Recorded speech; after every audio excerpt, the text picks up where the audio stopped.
팀장님, 제가 질문 하나 해볼게요. 혹시 임사자라는 말 들어보셨습니까?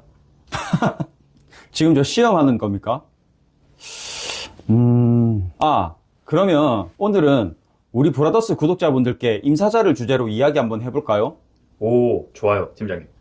부동산 앱 보다 보면 임사자 매물이라고 나오던데 저는 처음에 무슨 라이언 사자인 줄 알았어요. 아니면 좀 무서운 말인가 싶기도 하고요. 그렇게 오해하시는 분들도 많죠. 하지만 임사자는 등록임대사업자를 말하는데, 등록임대사업자는 지금 대한민국 부동산 시장에서 가장 뜨겁고도 위험한 감자입니다. 서울에만 무려 97,000명, 전국적으로 수십만 명이 이 굴레에 엮여 있습니다. 와, 97,000명요? 생각보다 엄청나게 많네요. 그렇죠. 그런데 최근 이재명 대통령이 SNS에 이 매입형 등록 임대사업자 제도를 언급하면서 난리가 났습니다. 혜택을 줄이네 마네, 제도를 없애네 마네, 이 집주인들은 밤잠 설치고 있어요. 이번 영상에서는 이 제도의 달콤한 당근과 치명적인 독약이 뭔지 낱낱이 파헤쳐 드리겠습니다. 끝까지 안 보시면 수천만 원 날리는 건 일도 아니니까 영상 끝까지 꼭 시청 바랍니다. 팀장님, 제가 본 기사 제목은 이건데요. 등록 임대 사업자가 대체 뭐기에 서울에만 97,000명. 내용을 보니까 집주인이 정부에 집을 등록하면 세금을 깎아준다는 건데 이게 정확히 어떤 구조인가요? 쉽게 설명해 드릴게요. 정부와의 계약입니다. 내가 이 집을 10년 동안 세입자한테 저렴하게 빌려줄게. 그러니 정부 너희는 나한테 세금을 깎아줘. 이겁니다. 오, 서로 윈윈이네요. 표면적으로는 그렇죠. 하지만 기사의 본문을 잘 보세요. 유형이 두 가지입니다. 건설사가 직접 짓는 건설용과 우리 같은 개인이 집을 사서 등록하는 매입형. 근데 여기서 제일 중요한 거는 아파트도 등록될까요? 당연히 아파트가 제일 인기니까 되겠죠? 삑! 틀렸습니다. 2020년 7월 10일 대책 이후로 등록이 전면 금지됐어요. 다주택자들이 아파트를 사서 임대 사업을 내고 세금 혜택을 받는 투기를 조장한다고 본 거죠. 그래서 지금은 빌라, 오피스텔, 원룸 같은 것만 가능합니다.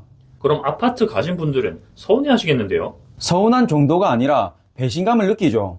하지만 더 큰 문제는 이미 등록한 사람들입니다. 서울에 등록된 민간 임대주택이 41만 채가 넘는데 이들 중 상당수가 지금 탈출을 고민하고 있거든요. 왜일까요? 바로 의무 때문입니다. 팀장님, 기사를 쭉 읽어보니까 의무가 장난이 아니던데요? 임대료 인상 5% 제한? 요즘 전세가 폭등하는데 5%밖에 못 올리면 집주인 입장에선 손해 아닌가요? 그게 바로 이 제도의 핵심이자 독소 조항입니다. 만약 주변 시세가 2억 올랐는데 나는 5%인 1,000만 원밖에 못 올린다면 기분이 어떨까요? 와, 진짜 피눈물 날 것 같은데요? 더 무서운 건 과태료입니다. 이 5%를 단 한 번이라도 어기거나 의무기간인 10년을 채우지 못하고 집을 팔면 과태료가 얼마인 줄 아세요? 최대 3천만 원입니다. 3천만 원요? 거의 차 한 대 값인데요? 거기서 끝이 아닙니다. 그동안 받았던 재산세, 종부세, 양도세 감면 혜택을 전부 소급해서 뱉어내야 합니다. 복리이자 붙듯이 세무서에서 추징하러 옵니다. 실제로 제 지인 중에 10년 못 채우고 8년 만에 팔았다가 세금이랑 과태료로 1억 원 가까이 낸 분이 있습니다. 이게 바로 임사자의 현실이에요. 팀장님, 듣다 보니 너무 무서운데요? 그럼 왜 9만 명이나 이걸 하고 있는 거예요? 분명 혜택이 있으니까 하는 거잖아요. 자, 이제 냉정하게 당근을 분석해 봅시다. 혜택은 3대장이 있어요. 첫째, 재산세 감면. 이건 매달 나가는 관리비를 아끼는 수준이고, 둘째, 종부세 합산 배제. 이게 메인 디쉬입니다. 여러 채 있어도 주택수에서 빼주니까 종부세 폭탄을 피할 수 있죠. 셋째, 양도세 중과 배제. 나중에 집 팔 때 1주택자처럼 세금 내게 해주는 겁니다. 오, 그럼 지금이라도 빌라 사서 등록하면 되겠네요. 바로 그 생각이 위험합니다. 기사 마지막 부분을 보세요. 조정 대상 지역 규정이 있죠. 2025년 10월 15일 이후로 서울 전역이 조정 대상 지역으로 묶였습니다. 이 대책 이후에 산 집은 임대사업 등록해도 종부세 합산 배제 혜택이 없어요. 네? 그럼 세금 혜택도 없는데 10년 동안 묶여야 한다고요? 정답입니다. 그래서 지금은 정보의 격차가 무서운 겁니다. 누군가는 옛날 규정만 믿고 등록했다가 의무만 지고 혜택은 못 받는 덫에 걸리는 거죠. 부동산은 데이터와 날짜 싸움입니다. 역시 오늘도 팀장님 덕분에 정신이 번쩍 드네요. 등록 임대 사업자 정말 양날의 검인데요. 맞습니다. 세입자에게는 천국 같은 매물일지 모르지만 집주인에게는 창살 없는 감옥이 될 수도 있습니다. 마지막으로 오늘 내용 한 줄로 정리해 주실 수 있어요?